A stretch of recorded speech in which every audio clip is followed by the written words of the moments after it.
Hello student. सो आज का lecture है chapter number 3 pair of linear equation, one of the most important topic for standard 10 because इसमें से ना काफी डिफिकल्ट क्वेश्चंस आने के भी चांसेस है, काफी इजी क्वेश्चंस आने के भी चांसेस है, इन जनरल वर्ड प्रॉब्लम आने के भी चांसेस होते हैं और हम्म, कि एमसीक्यूज भी आ सकते हैं। तो देखो ये चैप्टर क्यों इम्पोर्टेंट माना जाता है, ओके? क्योंकि हाँ, ये एक तो स्कोरिंग चैप्टर माना जा सकता है कि स्कोर इसमें से कर सकते हो अगर अच्छे से समझो, और गलती की गुंजाइश भी इसी चैप्टर में से होती है। क्योंकि होता क्या है इन जनरल की ये चैप्टर और क्वाड्रेटिक इक्वेशन दोनों में अगर वर्ड प्रॉब्लम्स दिया तो आपको पता नहीं चलता कि कौन से चैप्टर का क्वेश्चन है और सोल्व हम किस हिसाब से करते हैं। तो वो भी मैं ये वीडियो के एंड में बताऊंगा कि क्या हमको मिस्टेक्स नहीं करनी, ओके? क्या क्या चीजें दी होगी तो हमको पता चलेगा कि ये question pair of linear equation का है कि क्वाड्रेटिक इक्वेशन का है। ओके, सबसे पहले तो देखते हैं ये चैप्टर से नाम से। ओके, देखो पेयर पेयर क्या होता है कि दो हमको इक्वेशन दिए होंगे लीनियर, तो लीनियर देखते हैं। लीनियर मीन्स क्या होता है? लीनियर मीन्स जिसकी पावर क्या हो, वन हो। मीन्स कि ये इक्वेशन में पावर क्या होगी, वन होगी वेरिएबल की। ओके, इन जनरल अब पेयर मीन्स कि दो इक्वेशन होंगे। इक्वेशन मीन्स कि जहाँ पे इज इक्वल टू की साइन हो उसको मैं इक्वेशन बोलूंगा। मीन्स कि वेरिएबल के बराबर कोई एक वैल्यू दी गई होगी। ओके, तो अगर मैं स्टैंडर्ड फॉर्म देखे तो क्या होगा, ax plus B Y plus C is equal to zero. ये है standard form of a linear equation. क्या है स्टैंडर्ड फॉर्म है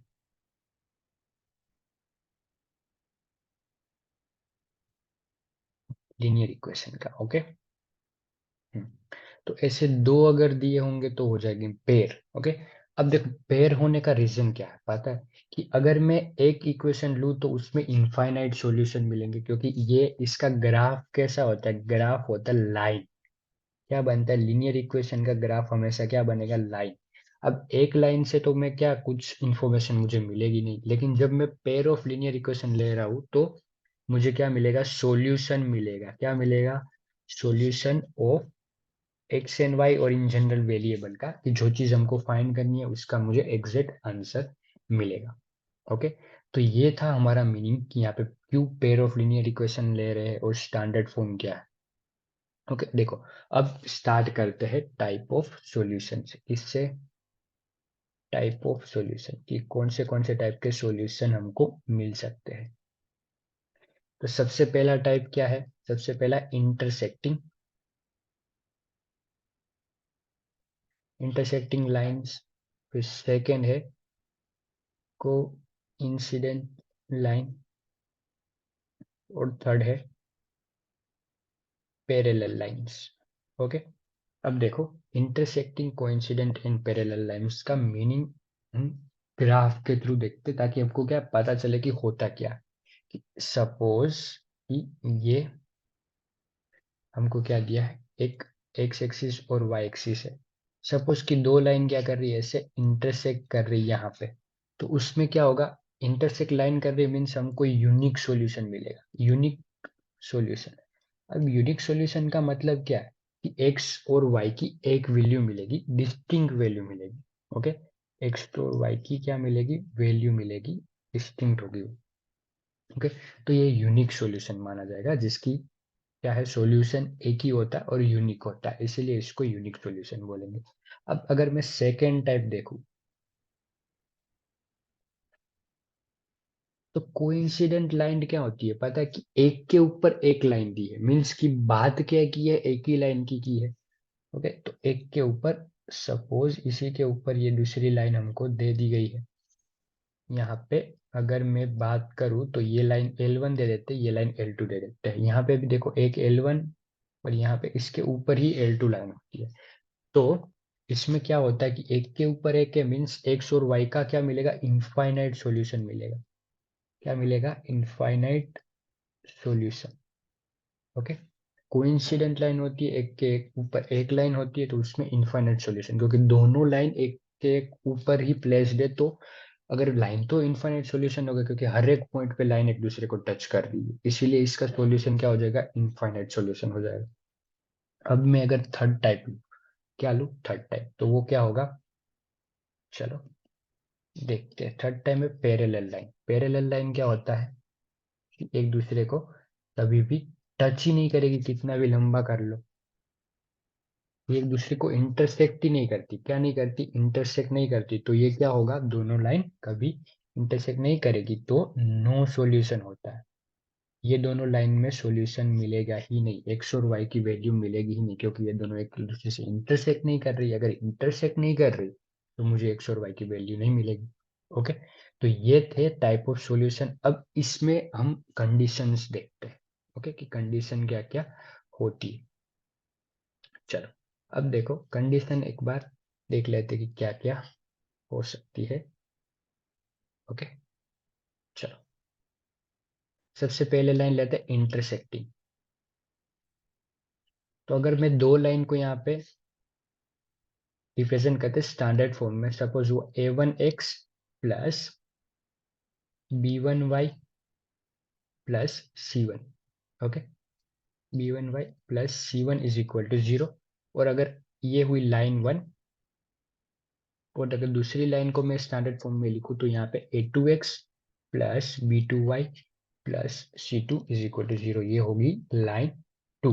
अगर लाइन वन और लाइन टू अलग अलग लाइन है, इसीलिए यहाँ पे वन और टू से मैंने रिप्रेजेंट कर दिया। उनके आगे जो है कांस्टेंट, उनको वेरिएबल तो एक्स और वाई रहेगा। ओके। तो सपोज कि अगर कंडीशन क्या दी है कि अगर दो लाइन के मुझे इक्वेशन दिए दिए है, तो मैं क्या फाइंड करूंगा, a1/a2, b1/b2 और c1/c2 फाइंड करूंगा।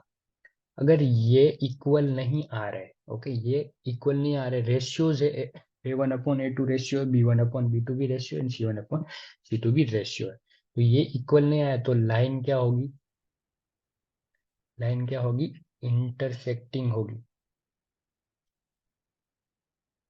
अगर आपको क्या है कि इक्वेशन देके ही पता करना है कि ये लाइन इंटरसेक्टिंग होगी कि नहीं होगी, तो ये उसकी कंडीशन है कि सपोज कि दो लाइन हमको दे दी गई है, दो लाइन के इक्वेशन हमको दे दिए गए हैं, तो मैं उससे फाइंड क्या करूंगा, a1/a2, b1/b2 एंड c1/c2। अगर वो इक्वल नहीं आ रहे तो वो लाइन क्या होगी, इंटरसेक्टिंग लाइन होगी। और फिर उससे आप सॉल्यूशन भी बता दे सकते हो कि इसका सॉल्यूशन क्या होगा, यूनिक सॉल्यूशन होगा। ओके। अब सपोज कि ये रेशियो इंटरसेक्टिंग का था। अब लेते हैं कोइंसिडेंट, कोइंसिडेंट लाइन समझते हैं। देखो कोइंसिडेंट लाइन में क्या होगा कि रेशियोज तो मैं फाइंड करूंगा ही करूंगा अगेन। अगर ये a1/a2 is equal to b1/b2 is equal to c1/c2 दे, तो टाइप ऑफ सॉल्यूशन आएंगे उसमें लाइन सबसे पहले तो कोइंसिडेंट होगी, आप बोल सकते हो। और सॉल्यूशन इसमें क्या आएंगे, अगर कोइंसिडेंट लाइन है तो इनफाइनाइट सॉल्यूशन आ जाएंगे। क्या आ जाएंगे, इनफाइनाइट सॉल्यूशन। ओके, क्योंकि एक के ऊपर एक है। ओके, तो इसीलिए दोनों लाइन सेम होगी, तो a1/a2 is equal to b1/b2 is equal to c1/c2, ये इक्वल आने चाहिए तभी। ओके। और अगर थर्ड कंडीशन, सपोज की थर्ड कंडीशन है पैरेलल लाइन की, parallel line. Okay, parallel line में क्या होगा कि अगेन रेशियो तो मुझे फाइंड करना ही है, a1/a2, b1/b2 एंड c1/c2। अब देखो a1/a2 is equal to b1/b2 है, लेकिन does not equal to c1/c2 है। तो मुझे जो लाइन दी गई होगी वो क्या होगी, पैरेलल लाइन होगी,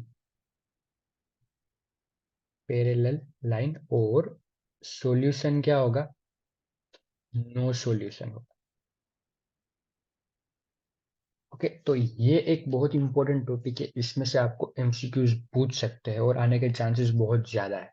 तो ये तीन type of line, type of solution और उनकी कंडीशंस हमने देखी। ओके। अब देखो लीनियर इक्वेशन है, सॉल्यूशन हमको फाइंड करना है, तो वो कैसे फाइंड करेंगे। उसके लिए हमारे अभी के कोर्स में तीन मेथड आ रही है। ओके, पहले चार थी, अभी में तीन ही आ रही है। तो चलो अब वो एक बार समझ लेते कि क्या क्या होते हैं, कौन से टाइप है और कैसे हम समझते हैं। ओके, देखो सबसे पहले लाइन ड्रॉ कर लेते हैं। अब देखो होता क्या है। सबसे तीन मेथड है। सबसे पहले आएगी ग्राफिकल मेथड, फिर सेकंड आती है सब्स्टिट्यूशन,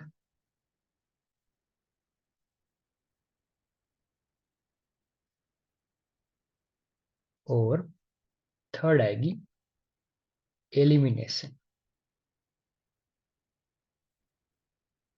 देखो तीनों मेथड समझनी बहुत इंपॉर्टेंट है। अगर आपको एग्जाम में ये पूछा हो कि आपको ग्राफिकल मेथड यूज करनी है तो आपको वही यूज करनी पड़ेगी। अगर सब्स्टिट्यूशन पूछा तो आपको सब्स्टिट्यूशन ही यूज करनी पड़ेगी। और अगर एलिमिनेशन पूछा तो आपको एलिमिनेशन से ही सम सोल्व करना पड़ेगा।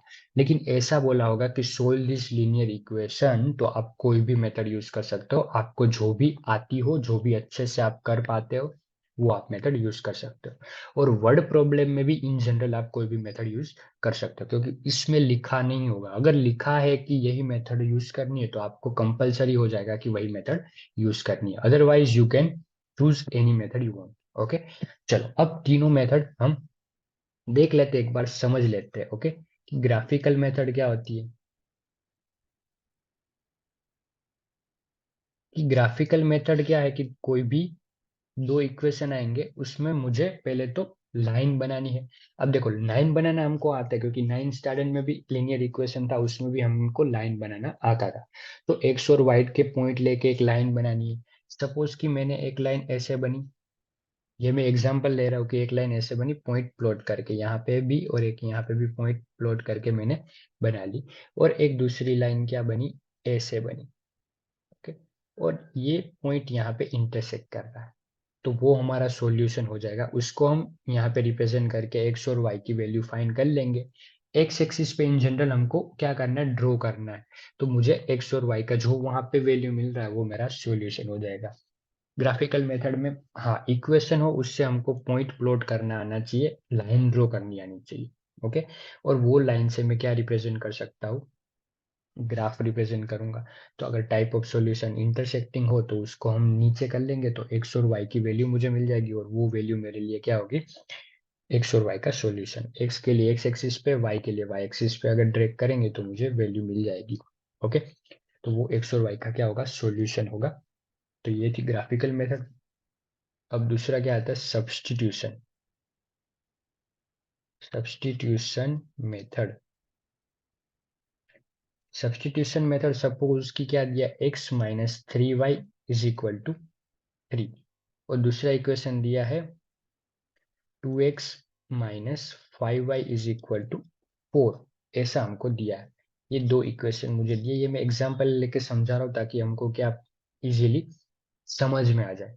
तो इसमें क्या करना होता है कि हीरो जीरो बनाना होता है। हीरो जीरो मीन्स कि एक एक्स की वैल्यू हम फाइंड करेंगे और वही दूसरे इक्वेशन में पुट कर देंगे।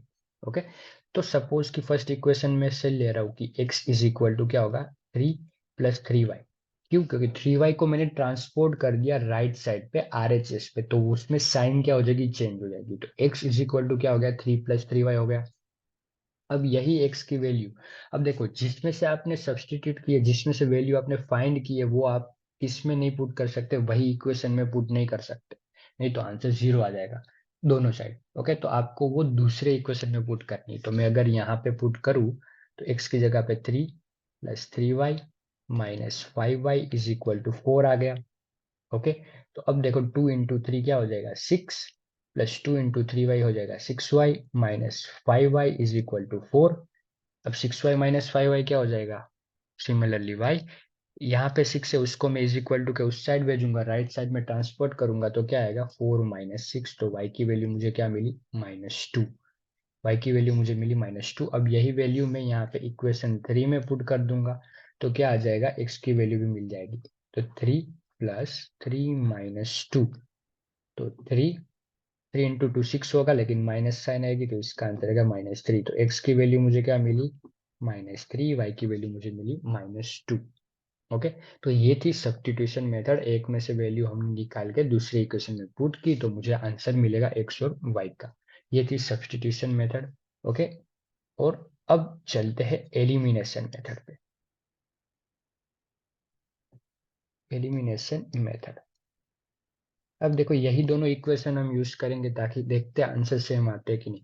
Okay, x minus 3y is equal to 3, ये होगा इक्वेशन 1, और 2x minus 5y is equal to 4, ये हो गया इक्वेशन 2। अब देखो एलिमिनेशन मेथड होती क्या है। ओके, एलिमिनेशन क्या होता है कि एक टर्म को निकाल देना है, एलिमिनेट कर देना है। ओके, तो इसमें क्या होगा कि सपोज कि एक टर्म को निकालने के लिए मुझे क्या करना पड़ेगा, उनके जो आगे जो कोएफिशिएंट है वो मुझे इक्वल करने पड़ेंगे, इन जनरल एलसीएम लेना पड़ेगा। ओके, फिर मैं क्या करूंगा, एक दूसरे में से माइनस कर दूंगा इक्वेशन को, या तो प्लस कर दूंगा, तो वो टर्म क्या हो जाएंगे, एलिमिनेट हो जाएंगे। तो उससे मुझे एक ही वेरिएबल मिलेगा, फिर linear equation in one variable हो जाता है, फिर उससे इजीली मैं वैल्यू फाइंड कर लूंगा एक वेरिएबल की, और फिर वही इक्वेशन में वैल्यू पुट करके मैं दूसरे वेरिएबल की वैल्यू भी फाइंड कर लेते हैं। चलो देखते हैं हम सम के साथ, ये थी थियरी। अब एक बार सम में अगर अप्लाई करेंगे तो हम अच्छे से समझ सकते हैं। सपोज यहाँ पे x की वैल्यू 2 है, और यहाँ पे x की आगे कोएफिशिएंट 1 है, एक में x का कोएफिशिएंट 2 है, ऊपर 1 है। तो अब करना क्या है, अब मुझे करना है एलिमिनेट x को। तो मैं क्या करूंगा, देखो ये यहाँ पे 2 है, यहाँ पे 2 लाने के लिए मुझे क्या करना पड़ेगा, पूरे इक्वेशन को मल्टीप्लाई बाई 2 करना पड़ेगा। तो नया इक्वेशन क्या बनेगा, 2x minus 6y is equal to 6, और यहाँ पे 2x minus 5y is equal to 4। अब मैं देखो क्या करूंगा कि ये दो इक्वेशन मिल गए। अब इक्वेशन जो 2 था उसको मैंने क्या किया, सब्सटीट्यूट किया इक्वेशन 1 में से, सब्सट्रैक्ट किया मैंने इक्वेशन 1 में से। तो यहाँ पे साइन हो जाएगी माइनस प्लस और माइनस। हमको पता है कि हम माइनस करते हैं तो साइन क्या हो जाएगी, चेंज हो जाती है, क्योंकि जो दूसरे वाला ब्रैकेट है उसको ओपन करते हैं तो साइन सभी अंदर की चेंज करनी पड़ती है। तो ये देखो 2x क्या हो गया, cancel out. Minus 6y plus Y करूंगा तो इसमें आंसर क्या आएगा, minus Y is equal to 6 - 4 हो जाएगा 2। तो इसमें y की वैल्यू मुझे क्या मिलेगी, 2 मिली। देखो y की वैल्यू क्या मिली, 2 मिली मुझे, माइनस। ओके, क्योंकि ये y माइनस है तो मैं इस साइड दे दूंगा, तो y की वैल्यू क्या आ जाएगी, -2। ओके, अब यही y की वैल्यू -2 में इक्वेशन 1 में पुट करता, तो x minus 3 into -2 is equal to 3। तो x माइनस और माइनस, तो ये हो जाएगा +6 हो जाएगा इज इक्वल टू 3। अब ये +6 उस साइड जाएगा क्योंकि मुझे x की वैल्यू फाइंड करनी, तो 3 - 6 हो जाएगा, तो x की वैल्यू क्या आएगी, -3। आप देख सकते हो कि दोनों मेथड यूज करने पे भी आंसर x और y का क्या आ रहा है, सेम आ रहा है, चेंज नहीं हो रहा।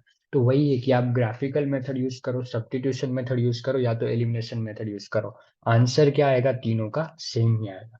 ओके, तो ये था लीनियर इक्वेशन। और हाँ, अब देखो हमको पता कैसे चलेगा कि वर्ड प्रॉब्लम आपको इन सपोज दिया है, तो पता कैसे चलेगा कि ये क्वाड्रेटिक इक्वेशन का होगा या तो लीनियर इक्वेशन होगा। ओके, अब देखो दोनों में एक चीज डिफरेंस है। ओके, आपको क्वाड्रेटिक इक्वेशन में एक ही चीज पूछी होगी और वो डिफरेंट तरीके से पूछी होगी, क्योंकि उसमें एक ही वेरिएबल आएगा x। लेकिन यहाँ पे आपको क्या दिया होगा, लीनियर इक्वेशन में दो अलग अलग चीजें हैं वो दी होगी, जो हम एक्स और वाई का वेरिएबल यूज करके फाइंड कर सकते हैं। ओके, तो हाँ, और वही डिफरेंस है कि क्वाड्रेटिक और लीनियर इक्वेशन में, क्योंकि लीनियर इक्वेशन इन जनरल थोड़ा बड़ा होता है तो डिटेल्स भी थोड़ी क्या होगी, ज्यादा होगी, क्योंकि दो इक्वेशन बनाना, दो वेरिएबल है तो डिटेल्स ज्यादा दी गई होती है। और क्वाड्रेटिक इक्वेशन में एक ही इक्वेशन बनता है, वेरिएबल भी एक ही होता है, तो उसमें डिटेल उस टाइप की दी गई होती है। तो आप इससे भी पता कर सकते हो कि कौन से चैप्टर का सम में वर्ड प्रॉब्लम है। ओके, तो आज के ये टॉपिक में इतना ही था। Okay, thank you very much, मिलते हैं नेक्स्ट।